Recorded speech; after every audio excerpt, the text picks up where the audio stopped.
In this video, you are going to learn how to organize your Google Classrooms. First, you will need to log into Google Classroom. And to do that, if you sign into your Rock Connect account, and on the landing page, you will see a Google Classroom app. If you do not see the Google Classroom app or have a hard time finding it, in the search bar on the top right, you can search for Google and it should pop up in a drop-down menu for you. So click on Google Classroom, and once you are here, you will see course cards for the classes that have been provisioned for you. What that means is that the Google Classrooms have been created for you based on your PowerSchool roster.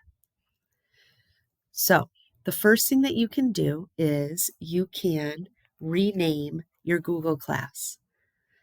So to do that, you will click on the three dots on your course card, and then you will click the word Edit.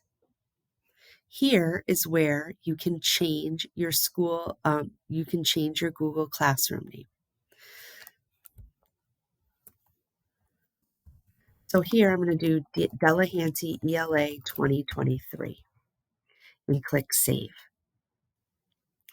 If you are an elementary school teacher, you may want to only use one of the Google Classrooms that has been assigned to you.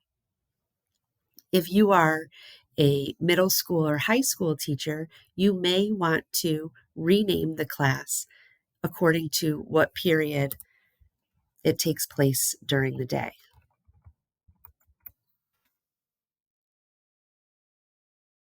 Okay, so what you will need to do to make your Google class active is click the word accept.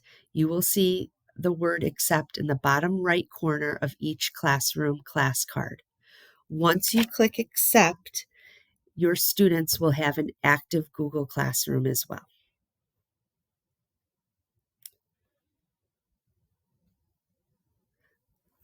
By accepting the class, you are now the teacher. So let's talk about some other areas of the Google Classroom that you will need to be familiar with. First, you will see at the top, it will say customize. This is the banner, the picture that you choose to represent your Google Classroom. So you can customize the banner if you would like. You can choose different colors. You can also select a photo from Google here, or you can also upload a photo from your computer if you would like. So if you have a picture of your class, you could do that.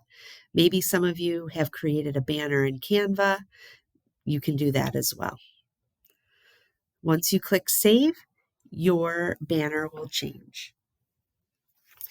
When the students and you first log into Google Classroom, you will log into the first tab, which is the stream. The teacher needs to set up the stream settings. What you will want to do is think about the group you are working with. Would you like the students to be able to post and comment on the Google Classroom stream? If you do, you can leave this setting as it is. I'm going to change my setting to only teachers can post or comment. And I'll change it throughout the year once the students are used to using Google Classroom, as well as what my expectations are for them using technology in the class. So I've now updated my stream settings, and I am going to click Save. Okay, now we're going to talk about the classwork tab later on in the class, but this is where students will see their work, and this is where you will be able to create the assignments for them. Okay, I'm going to go back to my main landing page here, and I am going to show you that you can also organize your course cards however whatever works for you. So maybe you want period 1 and then period 2 and period 3, or maybe you want all your ELA classes at the front, but all of these course cards are able to be moved on your landing page.